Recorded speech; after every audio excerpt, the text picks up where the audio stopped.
Trevor, BYU 1-7. It's almost unfathomable to think that the Cougars would have gotten to this point in this season, yet here we are. What emotions and words come to your mind for BYU at 1-7? Frustration and deep sadness. The frustration because I expected this to be a lot better right now. The sadness because there are seniors out there that have given their all to BYU for 4 or 5 years, and they're going out with this kind of feeling. So I hope they can turn it around so at least the emotion is better. But I feel worse for the seniors because I was a senior there at one point, and I know what it's like to play in your last season, and you don't want to leave with this kind of a taste. BYU plays ECU, and we go in knowing the BYU offense had really struggled. I mean, this is some epic stuff here. But on the other side, ECU was giving up 50 a game and 600 yards. Yet BYU put up 10 points and then a late 7 for a total of 17. What's the most disappointing thing right now about the BYU offensive performance? Well, you talk about the resistible force against the movable object. East Carolina has not given up less than 34 points. I mean, they held Temple to 34 in a loss. BYU scored half of that in this game. So for all the talk about the 300 yards passing from Tanner, this was a miserable performance by the BYU offense. And I think in a lot of ways, it's a defining performance because everybody moves the ball against them and everybody scores against them. I think let me give you a couple of things that happened here, okay? There were 2 drives where they had 16 plays combined, 119 yards. 16 plays, 119 yards. That's pretty good, right? They ended up with 3 points out of those 2, a field goal and a missed field goal. Here's another pair of drives. 19 plays, 118 yards, 0 points. So this is a BYU offense that at times can move the ball. At times in this game, they move the ball. What they can't do is finish. When the field gets compressed, you get down in the red zone or near the red zone, all of their inadequacies are magnified, and they are a miserable failure at punching it in and scoring touchdowns. How would you change that right now, Trevor, if you were a coach or a consultant or an analyst? What would you say to BYU football to try and help change that? I don't know. Is Batman available to come off of injured reserve? He's busy in the Justice League coming out in November. Yeah, that's a good point. He's got to promote his movie. You don't change that now. I mean, you think they'd have it. You've got a massive back in Ula Tolutau, and I always say that wrong. Ula Tolutau. I want to make sure I say that correctly. Oh, that was perfect. That was great. Right. That was great. Yeah, and he deserves me to say it right. Ula Tolutau. A big back. The problem is there was one drive where he was down there. They were on around the 2-yard line, and they had it in the ball on the 3rd down, I think, and he lost a yard or 2. But it wasn't his fault. I mean, he was hitting the backfield. But, you'd think that with a big back, you'd be able to power it in when you get down close, but they haven't been able to do that. You'd think with some taller wide receivers and with a quarterback with apparent accuracy that you'd be able to throw that fade. You'd be able to get matchup problems down there. And Ty Detmer, as an offensive coordinator, from all his time in the NFL, knows what matchup problems look like. He knows how to call plays to create them. And yet the players on the field haven't been able to finish. I mean, one of those drives we just talked about was 12 plays, 80 yards, and it stalled out on 4th down at the 4-yard line, I believe.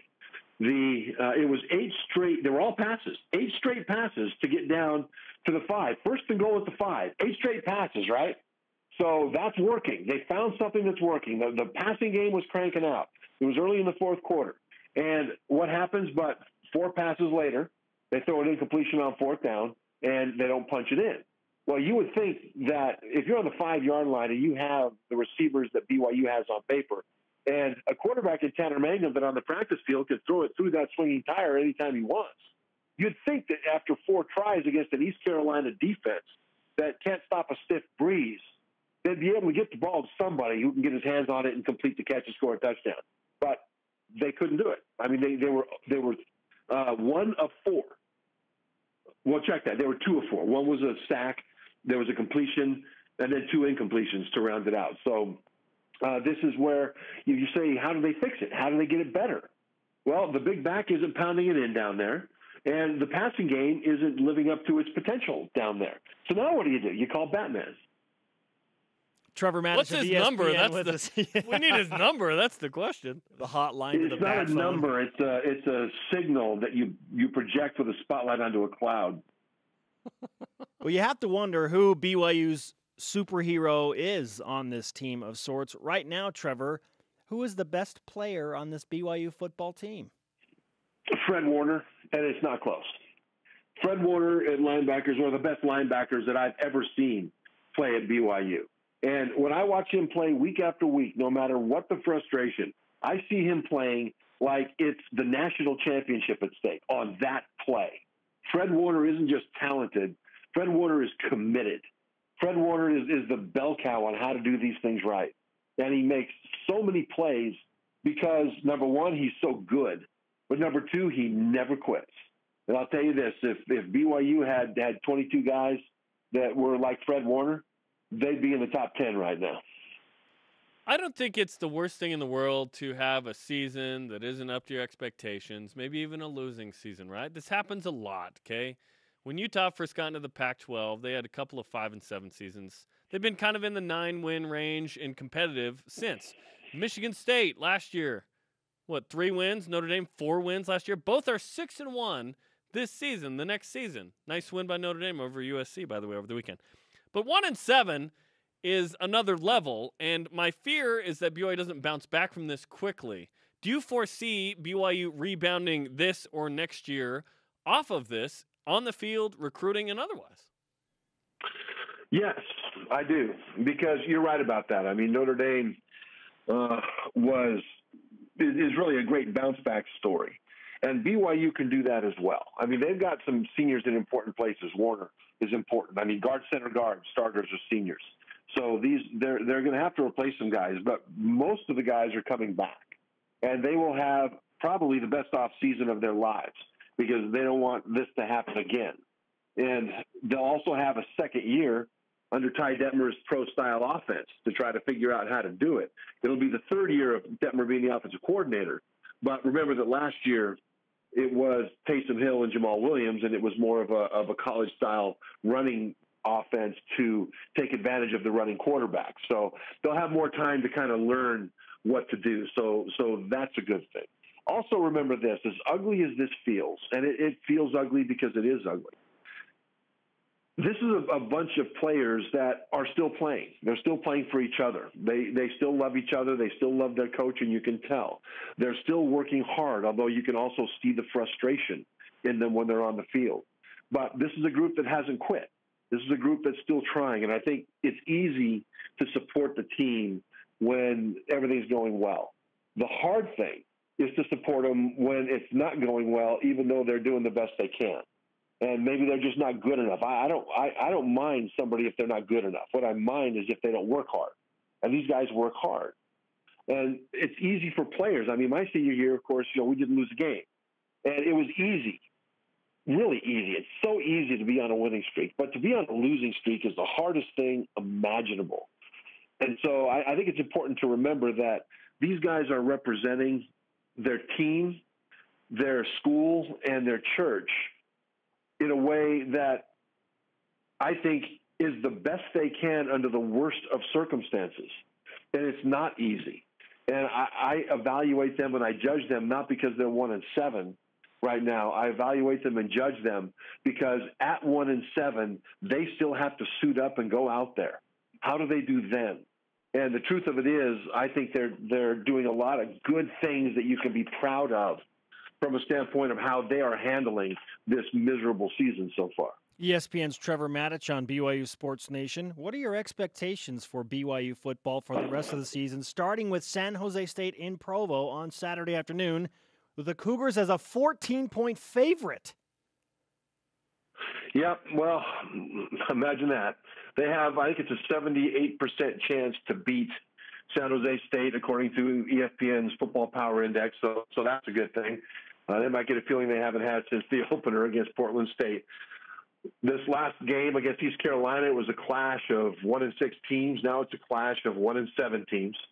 So hopefully, we said last week, can BYU win out? And what the answer was, well, let's see if they can score a touchdown first, and then drive the field and score another touchdown, then do it again. Then we'll worry about winning out. Well, they weren't able to get that part of it done. So what do I see against San Jose State? Well, BYU should win the game, but I don't want to see them just win the game because San Jose State is a pretty miserable team right now. It's like BYU is. San Jose State looks at BYU as the game they will get well, and they're 1-7. I mean, how awful is that? But what BYU needs to do is not just win this game. BYU needs to look better. They need to look more efficient. They need to finish drives. The passing game needs to have a rhythm. They need to string together first downs, not just into the red zone, but through the red zone into the end zone. And I expect them to move the ball, but for fans watching the San Jose State game, looking for signs that the BYU offense is better, the red zone is where to look. Because in the big field against the 1-7 team, you ought to be able to move the ball. But when you get down into the red zone, that's where it gets tough. So watch how they do when they get into that area. Trevor, who are your top 4 teams in college football as we wrap up this interview? Well, you start with Alabama. I mean, Alabama is absolutely dominant right now. Penn State, number 2. I didn't think Penn State could do to Michigan's defense what they did. I thought that would be a low-scoring game. But Penn State went out there and just made Michigan's defense look ordinary. And Michigan has a national championship caliber defense. I've got Georgia at number 3. And then at number 4, this is where it's really, really tough. Because you can make the case for Wisconsin or Ohio State or TCU. I would say at number 4 today, I would put Ohio State. Wow. Because, as a power index thing. In other words, I think if TCU, Wisconsin, and Ohio State played a round robin right now, I think Ohio State would come out on top. And their passing offense is looking better. It's still not efficient going down the field, but they've improved their efficiency in the short and medium passes. And so I think that should be enough to open up enough things with the running game that the rest of their talent will come into play. So I would put from a power index standpoint Ohio State, from a resume standpoint TCU because of their big win at ranked Oklahoma State earlier in the season. Trevor, great stuff. Call the bat phone, flash the bat signal. Let's get the Batman in the house somehow for BYU football. Yeah, let's do it. And again, just remember this. It is easy. And I'm saying this to Twitter, all right? It's easy to dump on them when they're down, and they're down badly right now. Part of it's their own doing because they're not performing very well. Part of it is the nature of the schedule, which has beaten them down worse and magnified their problems. Certainly this last game against East Carolina doesn't qualify for that last one. But it's easy to beat them when they're down. It's reasonable to break down and evaluate what the problems are. But before you dump on them as people, understand that if you have not been in a position where they are, where very publicly things are going wrong, but you got to suit up and come out again and try to fix it in front of everybody under the white-hot spotlight. If you haven't been in that position yourself, I would suggest to be slow to judge them as people and to call them names and to toss them aside because they are doing the best they can and actually a lot of great things in representing in what is the most difficult way to represent and time to represent for any football program ever. So talk about the football, that's fine. But the people you still need to be proud of because they are carrying themselves in the way that you should be proud of them. Trevor, we appreciate the time as always, man. Thanks for bringing it. All right, thank you. Trevor Matich on the Deseret First Credit Union Hotline. Deseret First, your values, your timeline, your financial future. What a